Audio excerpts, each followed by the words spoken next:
আসসালামু আলাইকুম। দেখেন তো কার কার এই জিনিসটা দেখে ছোটোবেলার কথা মনে পড়ে। আশা করি যারা গ্রামে বাস করছেন তাদের অনেকেরই এই ছোটোবেলার কথাটা মনে পড়বে এই জিনিসটা দেখে। বলেন তো এই জিনিসটা কি? এই যে বানানো হচ্ছে দেখেন, আসলে এই জিনিসটা বানানো হয় হলো নারকেলের পাতা দিয়ে অথবা ওই খেজুর গাছের পাতা দিয়ে এই জিনিসটা বানানো হয়। এই জিনিসটার নাম হলো ঘুরনি। আসলে আমাদের এদিকে ঘুরনি বলা হয়, অন্য কোন দিকে কী বলা হয় জানি না। তো এখনও বানাচ্ছে,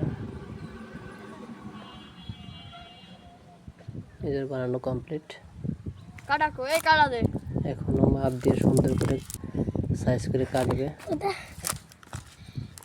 কাটার জন্য ওই যে পাটকাঠিতে খড়ি, ওই পাটকাঠিতে ওই সেট করে নিয়েছে, ব্লেড সেট করে নিয়েছে। এখনও ওইটা দিয়ে মাপ দিয়ে কাটবে। তো ও অনেক বড় করে মাপ দিচ্ছে, তো আমি ওটা বললাম বড় করে না, একটু ছোটো করে মাপ দিয়ে যাতে জিনিসটা সুন্দর হয়, ভালোভাবে ওঠে। তো একটু ছোটো করে কাটতে বলতেছি আমি। তো মাপ দিয়ে কাটতেছে যে প্রতিটা পাখা সুন্দর করে মাপ দিয়ে কাটবে যাতে একই মাপের হয়। একই মাপের হলে কি হয়, ঘুরে ঘুরে সুন্দর করে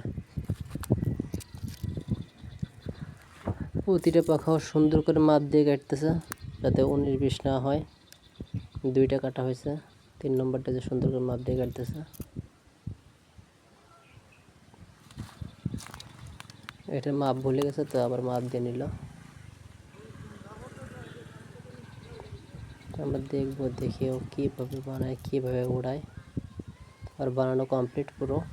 এখন একটু বাতাস কম আছে, এইখানে উড়াতে পারতেছে না, তো রাস্তায় যাচ্ছে। আমরা বললাম যে রাস্তায় যাওয়ার দরকার নাই, এইখানেই উড়া, দেখা যাবে ওড়ে কিনা। আবার রাস্তায় যাচ্ছে, এই যে বাতাস হয়ে আইছিল বলতেছে এইখানে আয়, রাস্তায় নিয়ে এদিক দিয়ে এসে দেয়। তো ওই যে উড়াইতে উড়াইতে নিচে আসলো। দেখেন কত সুন্দর করে উঠতেছে, কিন্তু বাতাস কম তো এই কারণে পড়ে গেছে। আর কাঁটাটাও তত বেশি ভালো না, এই কারণে পড়ে গেছে। আবার রাস্তায় গেলে দৌড়তে, রাস্তায় যাওয়ার পরে যে অনেক বাতাস পাইছে, অনেক সুন্দর করে উঠতেছে। আমি ওর কাছে আস্তে আস্তে আসলাম, আসার পরে যে দেখাই যাচ্ছে না, দেখি সুন্দর করে উঠতেছে। আর ও অনেক খুশি, কারণ অনেক কষ্টের পরে সুন্দর করে উঠতেছে।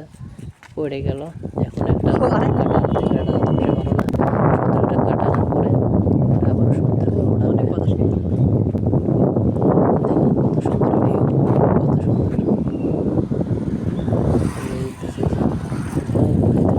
বলতেছে যে বাতাসে ওরা হাত দিয়ে কাটতেছে, এত জোরে ঘুরতেছে। তো ছোটবেলায় কে কে এরকম ঘুরাইছেন একটু বাতাস কমে যাচ্ছে।